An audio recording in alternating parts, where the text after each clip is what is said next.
What's up guys, it's Andrew at Motorcycles Off-Road and I have a new video for you today. The question of the week is dual sport motorcycles for short riders. So we're going to cover that. I feel that I've had a lot of experience with different motorcycles as well as taught some shorter riders how to ride. So if you're a short king out there, or maybe you're a female and you have a lower inseam, in this video I'm going to give you some good ideas on bikes that you should purchase that might make the beginner experience in dual sport and off-road riding a bit more comfortable. Well, don't want to waste any of your time, let's just get right into the video.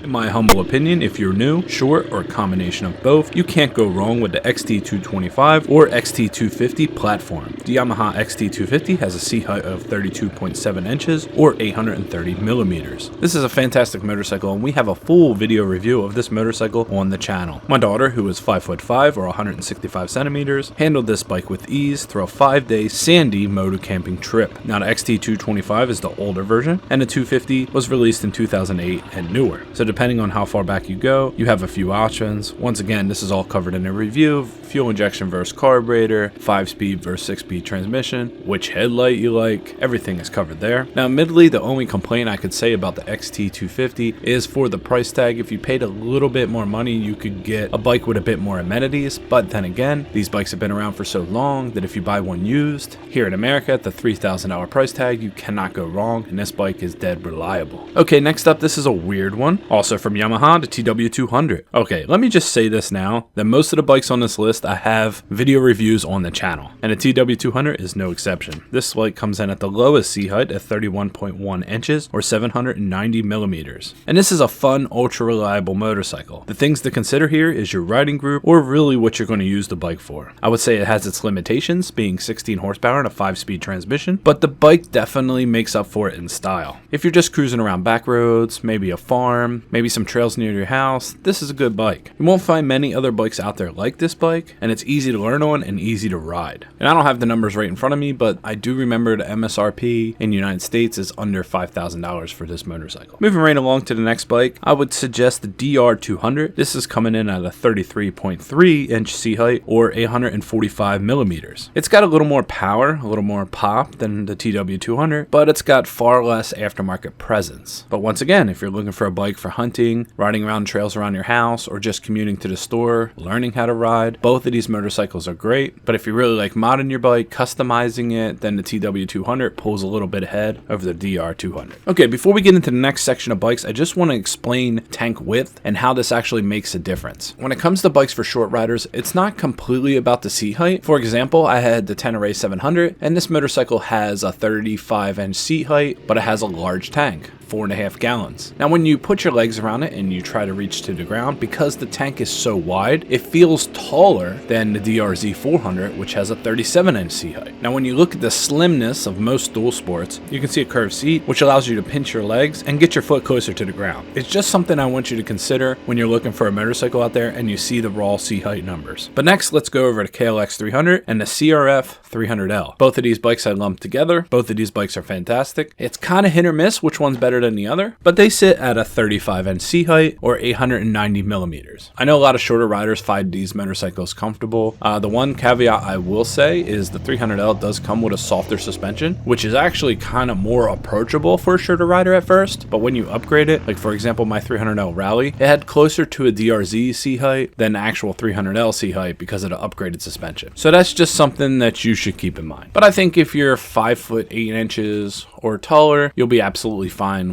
with either of these motorcycles. Now, if you want to save some money and we go back to the classics, one of my loved bikes of all time is the DR350S. Now, the DR350S also has a 35-inch, 890 millimeter seat height. It's a fantastic motorcycle, coming in at under 300 pounds and having a 6-speed transmission. You cannot go wrong with this motorcycle. You can pick these up for anywhere from $1,500 to $3,000 around where I live. You can ride it for 2 years and then you can sell the bike for $1,500 to $3,000. There's nothing wrong with this bike. It has a little bit of a dated look, but a quick front fender swap makes it feel a little more modern, and the bike shines in every condition. Another honorable mention, which I've owned, I can't remember, 3 or 4 of these, the KLR250. KLR250 is a fantastic motorcycle. It comes in the high 20s in horsepower, has a 33.7 inch seat height or 866 millimeters. Overall good bike, plenty of pep, plenty of reliability, easy to work on. Another motorcycle that I really love. So you have to understand, when I started riding, I didn't have the money for newer bikes. So my motorcycles were KLRs, DR350, XT350, my XR250, dirt bike, stuff like this. So I kind of grew to love them. And then later on in life, when I was more secure in my career with money, I was able to experiment and buy newer bikes. But there's nothing wrong with these older bikes. They've run just as good new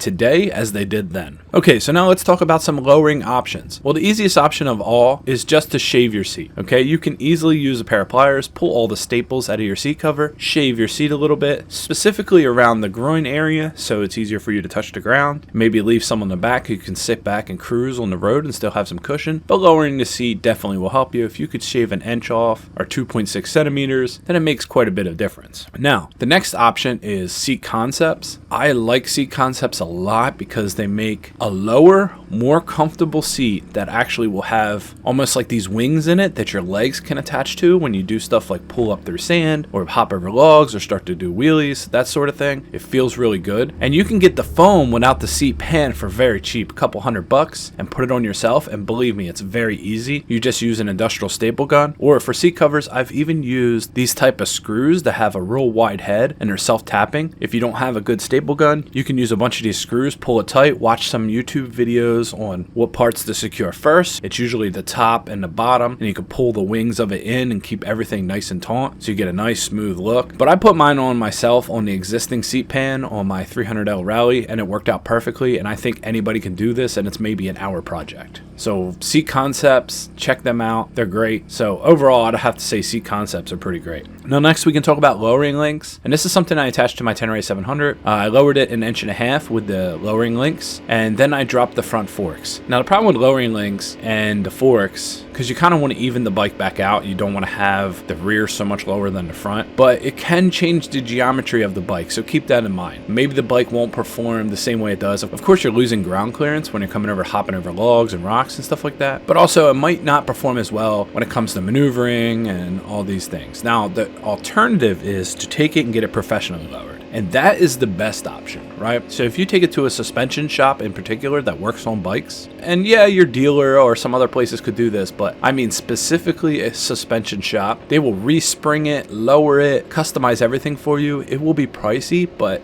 that is the best option to lower your bike. So for example, if you really wanted to get into a modern motorcycle, you go buy yourself something like a CRF300L, you take it to a suspension shop, you have them set the suspension to your weight, you have them lower it a couple inches if you need, and then you put a Seat Concept seat on it, and then all of a sudden you have a 6-speed transmission with a slipper clutch that has a digital dash that's set to your weight, that's comfortable. You can do anything at this point. And that was just an example. You can use many other bikes for the same purpose. But there you have it, guys. That's everything I wanted to talk about. I wanted to give you guys some options. I wanted to reference some bikes that I think are really good out there for you. And I hope, as usual, that you found this video informative. If I'm going to take my time to make videos, there's no reason for me to make videos that don't offer a value, right? So that's why I take so much time with my reviews. That's why I do videos like this that specifically people are asking for. In the most case, unless I have a passion to make another video for whatever reason, I want to make something that offers something to you. So I hope this gave you what you're asking for. And if you watched this long, let me know in the comments below so I can give you one of those hearts. Anyway, my name is Andrew. Stay safe out there, guys. And thanks for watching Motorcycles Off-Road. Thanks, guys. Even when you feel slow, you can still go.